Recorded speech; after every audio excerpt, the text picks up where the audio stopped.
Assalamualaikum warahmatullahi wabarakatuh. Alhamdulillah, segala puji hanya milik Allah Subhanahu wa Ta'ala. Shalawat dan salam semoga senantiasa tercurah kepada Nabi Muhammad Shallallahu Alaihi Wasallam, keluarga, para sahabat, serta seluruh pengikut beliau hingga akhir zaman. Sahabat sekalian, ketika mendengar kata arsitektur masjid, sebagian besar orang langsung membayangkan kubah yang megah, menara yang tinggi, atau fasad yang indah. Padahal, dalam perspektif Islam, pertanyaan yang jauh lebih penting adalah, apakah masjid itu benar-benar memahami manusia yang akan menggunakannya? Karena sesungguhnya, masjid bukan sekadar bangunan yang dipenuhi ornamen. Masjid adalah pusat kehidupan umat. Ia menjadi tempat ibadah, pendidikan, dakwah, musyawarah, pelayanan sosial, bahkan pusat pembinaan peradaban Islam. Maka, sebelum seorang arsitek menggambar satu garis pun di atas kertas, ia harus terlebih dahulu membaca masyarakatnya. Dan inilah inti dari bab 3, yaitu metodologi analisis kebutuhan jamaah dan komunitas dalam perancangan masjid. Langkah pertama adalah memahami kondisi sosial jamaah. Setiap komunitas memiliki karakter yang berbeda. Ada masyarakat perkotaan dengan ritme hidup yang cepat. Ada masyarakat pedesaan yang lebih komunal. Ada lingkungan mahasiswa, kawasan industri, kompleks perumahan, hingga kawasan wisata. Allah berfirman dalam surah Al-Hujurat ayat 13 bahwa manusia diciptakan berbangsa-bangsa dan bersuku-suku agar saling mengenal. Ayat ini mengajarkan kepada kita bahwa Islam menghargai keberagaman konteks sosial. Oleh karena itu, desain masjid juga tidak boleh diseragamkan. Masjid yang baik selalu lahir dari pemahaman terhadap masyarakatnya, bukan dari sekadar meniru desain yang sedang populer. Langkah berikutnya adalah memahami siapa pengguna masjid. Seorang perancang harus mengetahui berapa jumlah jamaah harian, kapasitas sholat Jumat, komposisi laki-laki dan perempuan, keberadaan anak-anak, lansia, maupun penyandang disabilitas. Mengapa ini penting? Karena arsitektur bukan hanya soal bentuk, tetapi juga tentang pelayanan. Masjid yang ramah anak akan memiliki ruang edukasi dan area bermain yang aman. Masjid yang ramah lansia menyediakan jalur yang nyaman, pegangan tangan, pencahayaan yang baik, serta akses tanpa hambatan. Sementara masjid yang inklusif memastikan saudara-saudara kita penyandang disabilitas dapat beribadah dengan mudah dan bermartabat. Inilah makna rahmatan lil alamin yang diwujudkan melalui desain. Kemudian, bagaimana kita memperoleh semua data tersebut? Jawabannya bukan melalui asumsi, tetapi melalui observasi dan riset lapangan. Arsitek harus turun langsung ke lokasi. Melakukan observasi aktivitas jamaah. Mewawancarai tokoh masyarakat.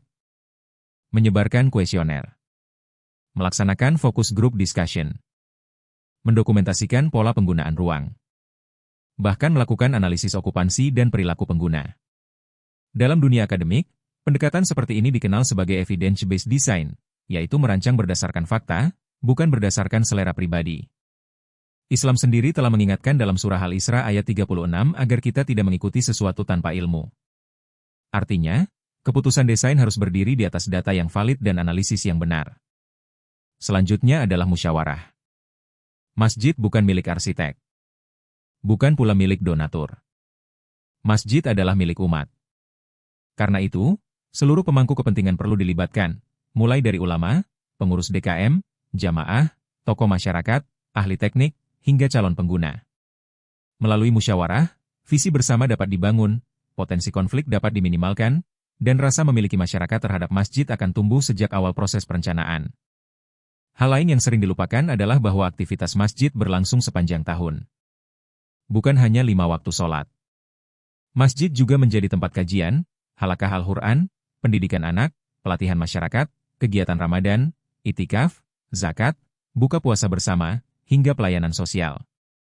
Artinya, ruang-ruang di dalam masjid harus fleksibel, adaptif, dan mampu mengakomodasi berbagai fungsi tanpa kehilangan kehusyukan ibadah. Disinilah konsep community-based design menjadi sangat penting. Arsitek tidak lagi menjadi sosok yang paling tahu segalanya.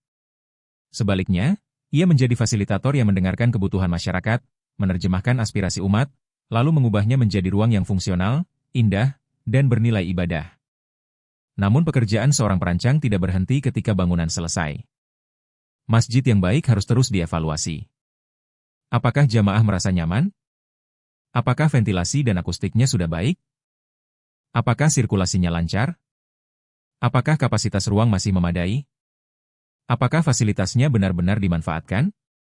Evaluasi pasca huni atau post-okupansi evaluation menjadi bagian penting agar masjid terus berkembang mengikuti kebutuhan umat dari waktu ke waktu. Sebagai penutup, perancangan masjid yang ideal sesungguhnya bukan dimulai dari komputer, bukan pula dari perangkat lunak desain. Ia dimulai dari hati yang ingin melayani umat, ilmu yang benar, data yang akurat, serta niat untuk mencari ridha Allah Subhanahu wa Ta'ala. Karena pada akhirnya, masjid yang sukses bukanlah masjid yang paling megah, melainkan masjid yang paling dicintai jamaahnya, paling nyaman digunakan, paling aktif menghidupkan syiar Islam, dan mampu menjadi pusat lahirnya generasi terbaik umat. Mari kita bangun masjid bukan hanya sebagai karya arsitektur, tetapi sebagai fondasi kebangkitan peradaban Islam. Bangun masjid, bangun peradaban, raih keridaan Allah Subhanahu wa Ta'ala. Terima kasih atas perhatian Anda. Wassalamualaikum warahmatullahi wabarakatuh.